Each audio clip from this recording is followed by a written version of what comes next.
Hello folks, how's it going? We are here with some more 40k rantage today. It is not going to be a super long rant, it's not going to be a super angry rant, it's more of a disappointed rant more than anything. I have had my surgery hair cut off, so I now have my normal hair back again, which is very nice. And we are here to get into some general rantage about Games Workshop and their lack of imagination. This is something that I've noticed very recently, because normally I stay out of the Games Workshop zeitgeist. I kind of just do Warhammer on my own terms, which is what I recommend everybody should do. Do 40k, do Warhammer on your own terms. Don't involve Games Workshop unless you really want to, unless you have to. Steer clear. Do what you want to do. Do your own hobby in your own way. But recently, I was given, well, 40k for me is one of those times where it's break glass in case of emergency. When I'm having a bad time mentally, I go to 40k and Warhammer and Age of Sigmar and all these other things. And I want to read about them. Because generally, Games Workshop are very safe in the way that they write. They write in a way in White Dwarf and in their army books and codexes that pulls me into their worlds and allows me a little safe mental space to go and just to retreat to for a little bit and to rejuvenate myself, right? Every man needs it every now and again. It just means that when you come out of your little cocoon an hour or two later, you're rejuvenated and you're ready to play with your daughter. You're ready to do dinner for your family. You're ready to go out and get things done, do chores, that kind of a thing. And that's generally what I've been using White Dwarf for over the past few weeks. And now the crisis has almost averted, that I was stressed about. It's now time to reflect on how I felt at that time. And the last White Dwarf that I bought was actually this one. That's why my camera's on. I'm going to make it a little bit bigger. But it's this one. It's the White Dwarf 50th anniversary of Games Workshop White Dwarf. I was looking forward to this for a long time. I thought this was going to be an absolute barnstormer. I was kind of panicking when I saw the size of it. This is a normal White Dwarf size, essentially. This is not a White Dwarf that's anything special or out of the ordinary. So I was a bit disappointed by that, even though it came in its own packaging. And 50 years of Games Workshop is a massive deal to me and a lot of other fans. It means this company that has got us through a lot of hard times, that we basically grew up with as part of our families, is 50 years old. That is a huge milestone, a huge mark to reach for such an amazing company, an amazing group of people. And you would think, wouldn't you, that on their YouTube channel there would be events to celebrate 50 years, there'd be models coming out to celebrate it, there'd be events in stores to celebrate it, there'd be live streams, interviews, all that kind of thing. And I was looking forward to this. I really was. In November, I was looking forward, and December, I was looking forward to the 50th anniversary. I've actually had it earmarked for about a year or two now of, I wonder what they're going to do there. There'll be some really good content to cover for Games Workshop at that time. Can't wait for that. That's going to be awesome. No, this is what we got. This is it. We got a tenth of a magazine. Because even though this is on the front page, the actual article itself, which is fine, the article is fine. It goes over the history of 40k and Warhammer in general. John Blanche makes an appearance in terms of being mentioned and stuff. But in terms of, it's about 20 pages, right? It's about 20 pages of looking at the history of Warhammer in general, the first Games Workshop stores, things like that. That's pretty cool. And you've got this, every major release they've ever done on there too, which is pretty cool. And of course you have the changing logo at the top, very controversial. You have the changing logo at the top there. So basically it's 10 to 15 pages of an article, and if this article was any good, I've reread it. I did have a kind of thought about it earlier on, but now that I've reread it, it's not great. If this article was any good, it would sort of make the magazine worth it for it being 50 years of Games Workshop. This article is a it teases that it's going to be a warts and all exploration of Games Workshop and the journeys that it's been on. Because not all of Games Workshop's decisions have been correct, not all of its times have been good. It is a surface level mouthpiece article, celebrating the fun parts of the hobby and glossing over everything else. Everything that might be mildly interesting. They even say in the article that they interviewed people and they got a lot of stories from those people that they couldn't put in print. I don't believe that for a second. I'm not saying these are things that where they're like, but I've told you before, like Warhammer people have gone to fucking strip clubs before in Amsterdam and all sorts, right? In their Warhammer regalia, it's happened before. I'm not talking about those kind of stories. I'm talking about literally, Dave is outside and he fell down the stairs because he was drunk and smashed into one of our display cabinets, which meant that 12 years of White Dwarf armies went down the drain. That's a funny story. I'm not saying that happened, but that's the kind of thing that I would love to read about. And that's the kind of thing that was left out of this article. This is a historical fluff piece that you can read on Wikipedia. Literally what it is. It's a fluffy... It's like they've taken the Wikipedia article of Games Workshop and added some prose between it that's written by a human, and that's it. That's what this is. Now, I will stand beside White Dwarf as being worth it as the price, because especially this White Dwarf, this is a good White Dwarf. You even have...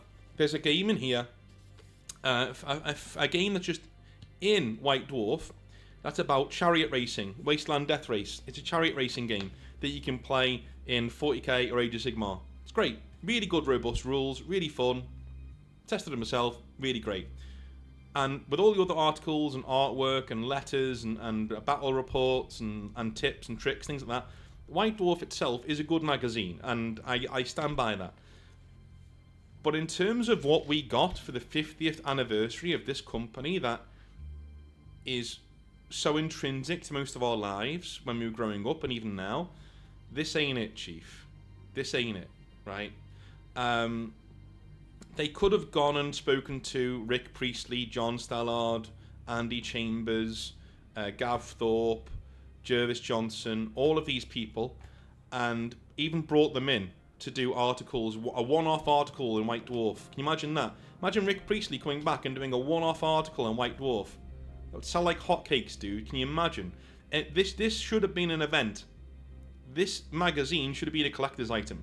It should have had people from way back in the day. There should have been mention of Fat Bloke, right, who used to be the editor here. There should have been mention of him. There should have been mention of all these other people that we've lost over the years. John Blanche should have been in there. I just... How do I put this?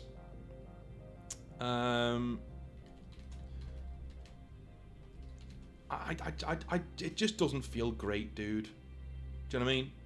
It doesn't feel great. Why wasn't Paul Sawyer in this? As in, again, he's passed on. I'm not saying he should be in. I'm saying, but why wasn't he mentioned? Why don't we have an article on him? There should have been an article in here on alumni from Games Workshop that we knew from back in the day. Give us a rundown of what Jervis Johnson's doing now, what Rick Priestley's doing now. I don't care that they're doing Warlord games and you don't want to give stock to your competition, because according to you, Games Workshop, you don't have fucking competition, so it doesn't matter either way, does it? Why couldn't you just give them a mention? Why couldn't you at least give them an editorial? Give them a little... This should have been... Get rid of every single other thing in here, right? This should have been 50 years... Keep the same logo on the front. Maybe not this. Change this. I don't like the Games Workshop logo, but you know what I mean. The same thing on the front. 50 years of Games Workshop. We're going to celebrate it. This should be chock full of interviews, of anecdotes, of a history from start to finish. It should start at the founding of the company. Go and get Livingston back. Go and get Jackson back, right? Go and speak to them. Bring them back in to do an interview on how the company started, all of that sort of stuff. Then we move it into the John Stallard era of him being head of retail, things like that. Then we move into Kirkby, and away we go, right? It should be an entire thing, and all the way throughout, we should have editorials by people who worked at the company at the time. Dude, and for modern stuff, when you get to the end, Duncan Rhodes should have been in this, right? Bring Duncan Rhodes back, have him do an interview, have him write a little article about what working at Games Workshop meant to him. Bring Suggs back, bring all of these people back who have left the company, Peachy, all those people, to come back and say what working for Games Workshop meant to them. All the way through this thing, right? Look at really pivotal events in 40k and Warhammer the Old World and events that went on, tournaments, campaigns, all this other stuff. This should have been chocked full. You could have done a double-sized White Dwarf based on the writing that people like Andy Chambers and Rick Priestley and all these other dudes could have given you. And instead, we've got a 10-page fluff piece that has no interviews in it. It's literally just the White Dwarf people who work there now talking about Games Workshop. Things that you already know, that you could read on Wikipedia. That's what we get. 50 years. This is a company utterly fucking devoid of imagination and care. They don't give a shit. These are not worthy custodians of the hobby anymore. I've said this before and I'll say it again. Little things like this, right when I'm starting to come around to Games Workshop, not as a full-on thing, because obviously they have major issues at the company, and them being the market leader is bad for the hobby in general. But just in terms of, like, I'm feeling, okay, do you know what? I'm feeling nostalgia. Games Workshop, I'm having a hard time in my life, or at least I was. Please come and help me out, and it's been great. I've loved revisiting Games Workshop and getting back in touch with old friends who work there and whatever. Dude, I could have written you a magazine in a month. With the people that I speak to in retail, I could have written you a magazine. Like a 50-odd page editorial on the history of Games Workshop. You'd have to pay me for it, but I'd have done it. Right? I'd have done a better job than this. Like, this was so disappointing. It left me with such an empty feeling. It's like, that's it. That's it, is it? That's what we get. We get a 10-page editorial, and then the rest of it is like 50th anniversary themed. So the battle report is Acadian battle report, and this just shows how little they actually care. All right, to whack something like this on the front cover and then just throw it away is kind of an insult, dude. And by the way, celebrate your history. Why do we have a Primaris Marine and a Stormcast Eternal on the front? Only those things. There should be old Space Marines, old world stuff on this cover too. That's your heritage, dude. Games Workshop have so little interest in their own heritage, in who they are, where they come from, and that shows in this piece. It shows. It's so surface level, and these are all things that literally anybody who's been a hobbyist for 10 minutes knows. Like, there's no new information here. It's just regurgitated information that's readily available. You go find online. The amount of stories, and this would have been such a good opportunity for Games Workshop to reconnect with its past, to go to people like Rick Priestley, Andy Chambers. I'm not offering an olive branch because they all get along. You know what I mean? It's not as if they hate Games Workshop, but to just have them come back into Warhammer World for a week. So hey, will you give us a week of your time? You literally work for Warlord Games next door. Why don't you come to Bugman's? We'll all sit down. We'll do a few interviews. We'll play a few games. And we'll talk about the old times, and we'll record some of these. Beyond this article, there should have been full-on live streams. There should have been a week-long celebration on the Warhammer Twitch stream channel and the Warhammer YouTube channel.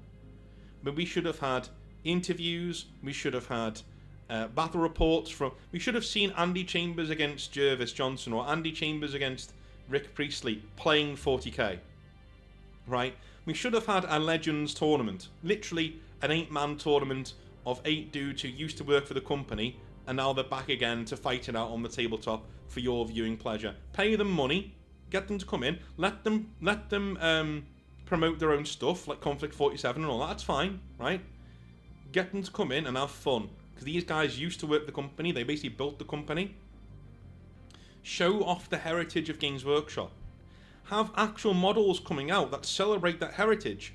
Have every single edition. This was my idea. Every edition of 40k, make a new version of the main model from that set. You already did it with 3rd edition, with that guy from the front of the box, right? With the Black Templar dude with the axe. Awesome, right? Do that for every edition. Do a Xenos one and do a Space Marine one. One model. Bang, bang, bang, bang, bang. Anniversary edition. 50th anniversary edition. Right? Do things like that and release them during the week. And make them, make them limited edition. Why not? This is the kind of thing where you can do limited editions of things and make them really expensive. Fine, whatever. At least bring something out for us to look at. Because even those of us who won't get those models will still look at them and go, ooh, nice, right? That kind of a thing. We should be doing sit-down roundtable interviews. Get guys like Livingston, Johnson, all these other people, Gav Thorpe, get them round a table with a cup of coffee, a cup of tea, or a pint, and sit there and talk about the old stories of Games Workshop, how certain models came about, how certain editions came about, what certain difficulties they had back in the day, some anecdotes and stories from back in the day about things that went on. Whack John Stallard on there with a few of his old managers from back in the day, right? From retail. Have him just talking shit about things that went on. And say it's over 18s only. We're going to talk about things where we went to the pub and we talked nonsense and we got really drunk, right? Have that be a roundtable discussion, a live roundtable discussion. Have several of those from throughout the history going up towards the modern day, where you can get Duncan Rhodes, Suggs and Peachy around the table, right? So they're the modern people. They're the people who were there, you know, who've just left Games Workshop. So you've had these people from the start of Games Workshop all the way through. On a Monday to Friday, there's one round table a day about that era of Games Workshop, right? So you'd start with guys from way back in the day. Maybe if you can, go and get Steve Jackson and Ian Livingston, right? If you can, right? Go and get them to sit around a table, and with the other guy, what was his name, who ran the company after them? Can't remember. But have those three around a table, just talking about founding Games Workshop and difficulties. Then you move on to John Stallard and a few other people. You know, you'll have Stallard, Rick Priestley, and Andy Chambers sitting around a table, right? Or Jervis Johnson sitting around a table. Then you'd go into the gameplay side of things. You'd have Andy Chambers and 2 other game designers from back in the day. Get Matt Ward back. It'd be so funny. It'd be so funny to get Matt Ward back till he sits there with Andy Chambers taking fucking pelters. It'd be hilarious, right? You have one of those sit down, 2-hour, 3-hour long round table discussions every day at like 7 o'clock at night. You sit them down in Bugman's. You make it like a little studio. And you feed them booze, and we just talk about Games Workshop and our time at Games Workshop, right? And on the 5th day, you have Suggs, you have Peachy and Duncan Rhodes, or the equivalent, right? Modern people who have left Games Workshop for greener pastures, who come back in, and so it goes through the timeline of Games Workshop. Dude, there are so many different things you could have done to celebrate this huge, well-deserved milestone, and you did fuck all. You did nothing. We got none of that. We got a 15-page editorial in your own magazine that gave us no new information. That just a fluff piece. That's it. That's all we got. That's how little Games Workshop cares about its own heritage and about telling you. You look at some of these interviews that these guys do on Film Deck Miniatures and the passion they still have for what they do, and the legendary status the Games Workshop used to have back in the day, and the work it took to get it off the ground and get it going. Those guys deserve some recognition. And what we now have is this cold, corporate, unfeeling bullshit. And I don't like it. I don't like it. I want to hear from current Games Workshop managers, some more than others. Some more than others. What's their experience working with Games Workshop? What would they change? You know, what are their hopes and dreams for the future? You can get Cavill in. Cavill would get on a flight. Cavill would turn up, right? And chill out for a bit on one of these streams. You know he would. You have no ambition, Games Workshop. Games Workshop are always doing the lowest common denominator. It's literally the lowest effort thing they can do. That's what they do. They grasp at that. The lowest effort and maximum money. So the maximum money they can get for the lowest effort is what they do. Okay? Now, a lot of people say, well, that's capitalism. No, it isn't, right? Capitalism is reinvesting in your company. It's reinvesting in what you're doing to make sure that you can make better stuff and make more money. Better stuff, more money. Better stuff, more money. It's not to just do the lowest common denominator. It's not to be a lazy fuck and disrespect your audience and treat your own hobby and your own history as if it doesn't matter. That's not what it's for. Again, really, really disappointed in Games Workshop's take on their own history and the celebration of the 50th anniversary of Games Workshop.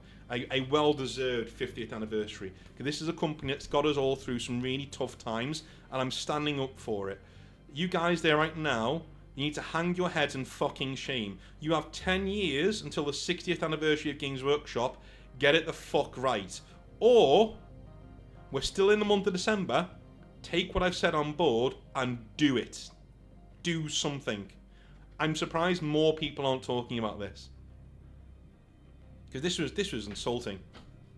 This is shit. You may as well just given us nothing. Just nothing. Just saying, nah, we'll do it for 60th, right?